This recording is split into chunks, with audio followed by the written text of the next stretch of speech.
Hello friends, एक question जो मुझसे बहुत बार किया जाता है और उससे बहुत ज्यादा पेशेंट्स परेशान हैं। फ्रेंड्स, मैं उस क्वेश्चन को लेकर आप सबके सामने आई हूँ और उसका सही आंसर आपको देने वाली हूँ कि उसका सही ट्रीटमेंट क्या है और आप इस प्रॉब्लम से कैसे फ्री हो सकती हैं। फ्रेंड्स, क्वेश्चन मुझसे किया जाता है कि मैम बार बार सफाई कराने के बाद भी मेरे मसूड़ों से प्रॉब्लम नहीं खत्म हो रही है, गम्स में से ब्लीडिंग नहीं जा रही है, खाना फंसना बंद नहीं हुआ है, दांत अभी भी मुझे कमजोर लग रहे हैं, दांतों की सफाई करवाने से मेरे दांत पहले से और भी ज्यादा कमजोर हो गए। मैम ये मैंने क्या करवा लिया, मेरे तो पूरा मुंह ही खराब हो गया।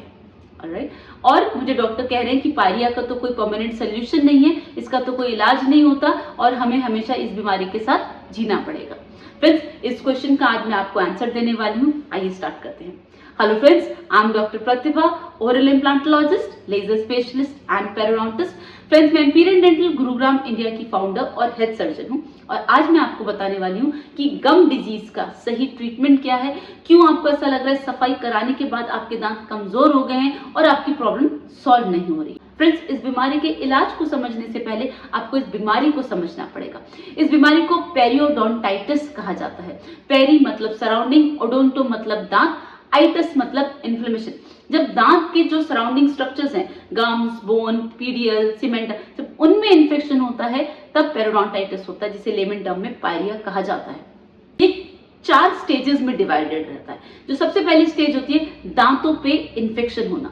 दांतों पे इन्फेक्शन कैसा होता है फ्रेंड, जो आपके पर्ली व्हाइट कलर के दांत होते हैं, चमकते हुए दांत होते हैं, साफ दांत होते हैं, जब उन पे एक येलोइश लेयर जमती है, राइट, और वो लेयर अगर आप रिमूव नहीं करते हैं, राइट, तब वो इन्फेक्शन गम्स में जाता है, राइट। तो पहला सिम्टम आपको उसमें कोई ऐसा कोई साइन नहीं दिखेगा, ऐसा कोई सिम्टम भी नहीं दिखेगा, बस एक सिम्टम है कि दांत का अब मुझे डिस्कलरेशन दिख रहा है। जो मेरे पहले अच्छे साफ दांत दिखते थे, अब वहां पर मुझे एक येलोइशनेस दिख रही है, कुछ जमा जमा सा लग रहा है, लेकिन आपको ऐसा कोई प्रॉब्लम नहीं होगी। अब ये आप पे डिपेंड करता है कि आप उसे इग्नोर करते हैं या फिर ट्रीट करवाते हैं। फ्रेंड्स, अगर आपने इस स्टेज पर ट्रीटमेंट ले लिया या फिर खुद कॉन्शियस हो गए और अच्छे से रिमूव कर लिया, तब ये डिजीज गम्स तक नहीं पहुंचेगी। जो आप सफाई करवा रहे हैं वो इस स्टेज पे कराते हैं। दैट मीन्स अगर ये आपका दांत है और ये आपका रूट है और इसके चारों तरफ जो बोन है और ऊपर गम्स है, राइट, तो जब तक दांत पर ये मतलब आपका जो टूथ सरफेस है, जब तक इस पर इन्फेक्शन है ना, तभी सफाई करवाई जाती है दांतों की, स्केलिंग जिसे बोला जाता है। ऑलराइट, जब वो मसूड़े के अंदर चला जाएगा उसका ट्रीटमेंट ऑल टुगेदर डिफरेंट है। अब अगर इस लेवल पर आप सफाई कराते हैं तब आपकी डिजीज इससे ज्यादा नहीं बढ़ेगी और आपको जो पायरिया है वो स्टार्ट होने से पहले ही खत्म हो जाएगा। Now coming to the second point, अब जब दांत पर अगर आपने इग्नोर करा तब वो गम्स के अंदर जाएगा, राइट। अब यहाँ से दांत से अब वो गम्स के अंदर, गम्स ऐसे टाइटली कवर थे, अब वो गम्स के अंदर जाएगा। जैसे वो गम्स के अंदर जाएगा, अब आपको कुछ इनिशियल साइन और सिम्टम्स दिखेंगे। पहला सिम्टम दिखेगा कि जो आपके पहले पिंक कलर के गम्स थे, अब वहां पर रेडनेस दिखेगी। जो पहले आपके गम्स एकदम टाइट थे, अब वहां पर स्वेलिंग दिखेगी। जो पहले आपके हेल्दी गम्स थे, अब वहां पर खाना फंसना चालू हो जाएगा, गम्स में से ब्लीडिंग होना शुरू हो जाएगा। फ्रेंड्स, इसे बोला जाता है जिंजिवाइटिस। जिंजिवाइटिस मतलब फ्रेंड्स गम्स का साइंटिफिक टर्म है जिंजवा, राइट, और जब उसकी इन्फ्लेमेशन हो जाती है तो उसको बोला जाता है जिंजिवाइटिस, गम्स की इन्फ्लेमेशन। फ्रेंड्स, इसका ट्रीटमेंट स्केलिंग पॉलिशिंग नहीं है, इसका ट्रीटमेंट है क्यूरेटाच। क्यूरेटाच मतलब जब जो दांत के अंदर इन्फेक्शन चला गया और जो मसूड़ा है उधर इन्फेक्शन चला गया, तो गम्स और दांत के अंदर, ऊपर तो करेंगे, लेकिन अगर आपने गम्स के अंदर से इन्फेक्शन रिमूव नहीं किया, आपने टूथ का जो रूट सरफेस है वहां तक इन्फेक्शन रिमूव नहीं किया, तो वो डिजीज वहां पे रुकेगी नहीं, वो बढ़ता चले जाएगी। और इसका ट्रीटमेंट स्केलिंग पॉलिशिंग नहीं होता कि अगर आप सोचे कि ऊपर क्लीनिंग हो गई और नीचे गम्स में भी रिलीफ मिल जाएगा, ऐसा नहीं होता।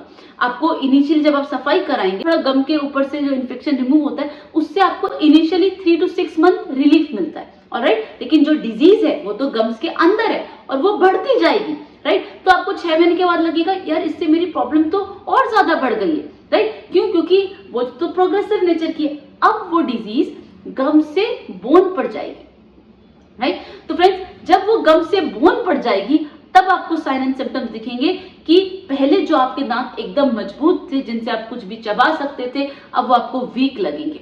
आपको हमेशा लगेगा कि आपके मसूड़ों में कुछ फंस रहा है, आप कुछ टूथपिक या कुछ भी पिन, आपका मन करेगा किसी इंस्ट्रूमेंट को मैं अंदर डाल दूं जिससे कि मैं कुछ बाहर निकालूं, अंदर कुछ फंसा फंसा सा है। एक कंटिन्यूस ग्नॉइंग पेन बना रहेगा, एक स्लाइट इरिटेशन जॉज में बनी रहेगी जो आपको बहुत इरिटेट करेगी, परेशान करेगी, फोकस नहीं होने देगी, कंसंट्रेशन नहीं होने देगी।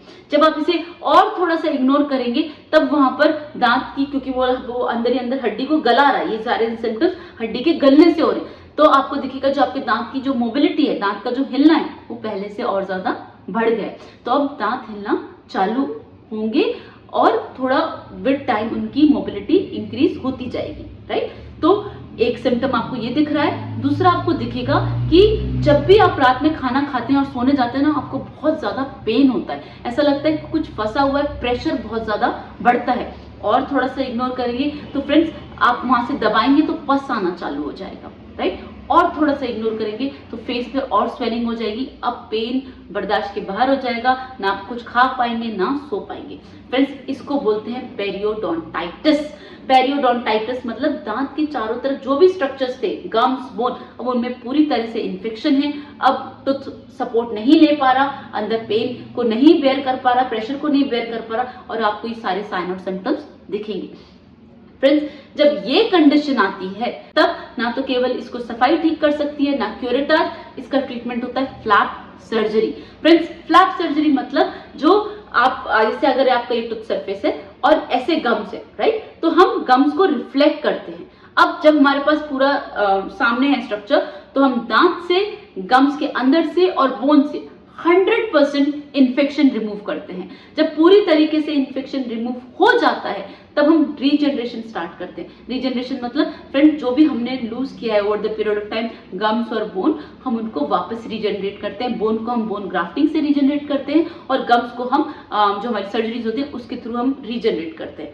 उसे करने के बाद जो हमारे दांत हिल रहे होते हैं फ्रेंड्स, हम उसको स्प्लिंटिंग के थ्रू फिक्स कर देते हैं कि जो भी दांत हिल रहे हैं वो फिक्स हो जाएं। हमने रीजनरेशन ऑलरेडी की हुई है, उसके बाद दांत एकदम मजबूत हो जाते हैं। आई एम टेलिंग यू, फूंक से हिलते हुए दांत भी ना वो भी बच जाते हैं फ्रेंड्स। तो इसलिए दांतों को निकालना इज नॉट द सोल्यूशन, उनको सेव करना इज वेरी इंपॉर्टेंट। अदरवाइज अगर हम फ्यूचर में कोई ट्रीटमेंट भी करना चाहेंगे ना, जैसे कि आरपीडी प्लेट दिया, डेंचर दिया या इम्प्लांट लगा, उसके लिए भी बोन की बहुत ज्यादा जरूरत है। तो फ्रेंड्स बिना बोन के कोई भी प्रोसेसेस नहीं लग सकती, इसलिए saving the bone and maintaining the bone is very important.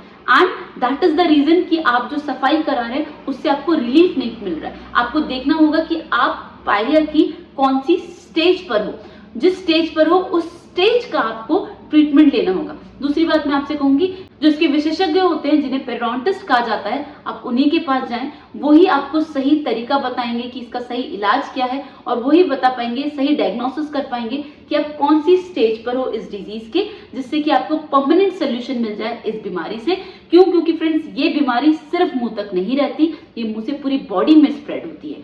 Heart attack, brain stroke, pregnancy complication, diabetes, respiratory disease, what not, ये क्योंकि ये इन्फ्लेमेटरी डिजीज है तो इन्फ्लेमेटरी मीडिएटर रिलीज होते हैं, तो मुंह से ही सारी बॉडी के अंदर सारे इन्फ्लेमेटरी मीडिएटर्स ट्रेवल करते हैं और बॉडी के अलग अलग ऑर्गन्स को अफेक्ट करते हैं। तो friends this is the reason why सफाई से आराम नहीं मिल रहा, व्हाई आपके दांत आपको कमजोर लग रहे हैं। तो सफाई से दांत कमजोर नहीं हो रहे, जो अंदर बीमारी है, जो अंदर इन्फेक्शन है वो बढ़ता जा रहा है, उसकी वजह से दांत और हड्डियां कमजोर हो रही हैं। आपको उस जगह पे इन्फेक्शन हटाना रहेगा, उसका सही इलाज कराना पड़ेगा। फ्रेंड्स आज के लिए बस इतना ही।